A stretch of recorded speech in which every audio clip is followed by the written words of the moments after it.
वल्लभ शेरवंश। महाराज जी आपके चरणों में कोटि कोटि प्रणाम। महाराज जी पिछले कुछ समय से बहुत एक दुविधा चल रही है महाराज जी, घर में कॉकरोच की वजह से पेस्ट कंट्रोल कराना या करना पड़ता है। महाराज जी मन में बहुत पाप का भाव आ रहा है। हर जीव को जीने का अधिकार है, जहां तक हो सके हम उनको जीव रक्षा करते हुए बचाएं, अपने कार्य को कर सकें। जैसे हमें वर्तमान में दिखाई दे रहे हैं तो उनको उसमें भर कर के बाहर फेंक दें। अब जब नहीं दिखाई दे तो ऐसी औषधियां रख दें कि वो उत्पन्न ना हो और वो वहां आवे ना। अब हमें दिखाई दे रहे टहलते हुए, उनके ऊपर ऐसे केमिकल डाले जिससे वो मर जाए, तो पाप तो होगा ही, भोगना पड़ेगा। सब जीव इस भूमि में जीने का अधिकार रखते हैं। तुमने एक घेरे में अपने घर को अपना मान लिया है, लेकिन है तो भगवान का ही। तो उसमें छिपकली का भी तो अधिकार है, चींटी का भी अधिकार है, बिच्छू का भी अधिकार। भूमि भगवान के ना, सकल भूमि गोपाल की, या में अटक कहाँ, सब भगवान के जन है। हाँ, कुछ हमारा विरोधी भाव है। अब सांप जिस कमरे में रहेगा उसमें हम कैसे रह सकते हैं? तो हम मारे ना, निकाल दें। हम ऐसा उपाय करें उसको दुख ना पहुंचे और अपना बचाव पक्ष कर लें, ये बात हो सकती है। जैसे पोछा लगा रहे हैं, बहुत सी चींटियां हैं, अब आप ध्यान नहीं दे रहे, रगड़ रहे हैं, पाप बन रहा है। पहले फूल झाड़ू लीजिए, ऊपर से इसे मार दीजिए, पोछा लगाइए, अगर फिर दिखाई फिर फूल झाड़ू से कर दीजिए। हमारा उद्देश्य ना मारना है। अब अचानक कोई आ जाता है तो भगवान जाने। अब हमें दिखाई दे रहा है कोई भी जीव, कोई भी नाम रूप जीव का हो, सब में बराबर अंश है। जितना एक हाथी में उतने एक चींटी में, जितना एक महात्मा में उतने कॉकरोच में, वो पावर सब में विराजमान है। कोई ऐसी जगह नहीं जहां वो ना हो। हाँ, ये जरूर है कि अनजाने में जो पाप होते हैं वो भगवान क्षमा कर देते हैं। अब चींटियां हैं, उसके ऊपर आप केमिकल डाल दो, अब आपको दंड भोगना। इसमें भी देखना है, बचाव पक्ष अपना रखना है, लेकिन उसको नष्ट नहीं करना है। किसका प्रश्न था? हाँ, ये आपको देखना है। बहुत सी ऐसी, अब जैसे घर गृहस्थी में ये सब, हमने किसी एक परिवार को देखा, जा रहे थे कि घर की सब छिपकली निकालकर रोड में ईंटों से कुचला था। दुर्गति होगी, कोई संशय नहीं। आपको ऐसा लगता है? हम कहते हैं ठीक है, हमारा उनका विरोधी भाव है, मतलब भोजन में वो शौच न कर दें, भोजन में गिर न जाए, तो आप उनको निकलवा कर बात छोड़ दीजिए। संसार है, मारने जरूरी है, उनकी हत्या करना जरूरी है क्या? मुझे लगता है किसी भी जीव की हत्या करने का अधिकार हमें नहीं है। हम अपने बचाव पक्ष में हैं। अब कोई मर जाता है वो बात अलग है, अपने बचाव पक्ष में।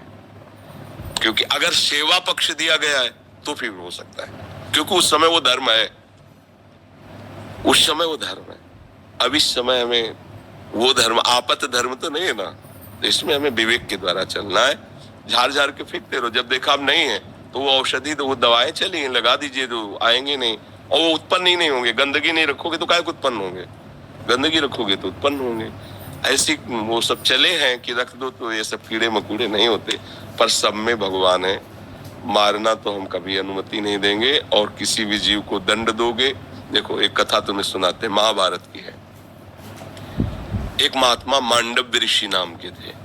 वो हाथ उठाकर ऐसे, पहले बहुत कठिन तप संतों को करना पड़ा। कलयुग है तो अब तो नाम जप से ही काम, मंत्र जपो, नाम जप। दाहिने पैर के अंगूठे केवल पूरा शरीर का भार रखकर हाथ उठा करके मंत्र जप रहे थे। उसी राज्य में कुछ चोरों ने राजा के यहाँ चोरी की, राज कर्मचारियों ने पीछा किया, उनके आश्रम में गए और आश्रम में छुप गए, इस भाव से कि महात्मा के आश्रम को देखते ही राज कर्मचारी वापस चले जाएंगे कि यहाँ कैसे चोर छुपे हों। पर उनकी दृष्टि पड़ गई घुसते देख के। अब वहां गए तो माल सहित पकड़े गए। तो उन्होंने सोचा कि महात्मा ने ये नाटक कर रहा है, चोर रखता है और चोरी करवाता है। तो उसी अवस्था में मांडव्य ऋषि को भी ले गए और राजा के सामने पेश किया कि समस्त चोरों को पकड़ लाए तो उनका सूली की सजा दे दो। सूली की सजा बड़ी भयानक होती थी। एक भाले जैसे यंत्र में ऊपर से सीढ़ियों से ले जाकर उसे छोड़ा जाता था, गुदा द्वार से वो जितना घुस जाए, भाले जैसा, अब उसी में टंगा है। अब प्राण शक्ति जितनी उसकी हो, जितने मिनट जिए, जितने घंटे जिए, कोई कोई घंटों जी जाता था, रक्तस्राव हो रहा है, तड़प रहा है, अब वो केवल एक सूली ऐसे लंबी ऊपर से छोड़ दिया और गुदा द्वार में जितना घुस गया, यहाँ तक याद। अब वो तड़प तड़प के बड़ी भयानक मृत्यु होती थी। वो महात्मा को भी ऐसे किया गया। वो तो साधारण जीव थे, सब मर गए। जो इस सूली गई गुदाद्वार से अंदर, चेतना जागृत हुई, लगाया पद्मासन, उसी पे बैठ गए सूली पे। अब ये तो योगी थे। अब वहां बधशाला में तब जाया जाता है जब दूसरा कोई राजा है, तो 2-4 रोज तो हो ही जाते थे अपराधी, तो दूसरे दिन उतारने गए तो वो तो सब मरे थे और ये पद्मासन में बैठे थे। भाग के गए, राजा से बताया। राजा ने कहा ये तो बड़ा अपराध बन गया, कोई ऋषि आ गया, तुमने वे क्यों नहीं बताया ऋषि। अब आगे गौ करके ब्राह्मण करके मर्यादा थी कि गौ ब्राह्मण सामने है तो दया कर देते थे ऋषि जन, फिर साप नहीं देते थे। पहले बड़ा पावर मंत्रों का होता था।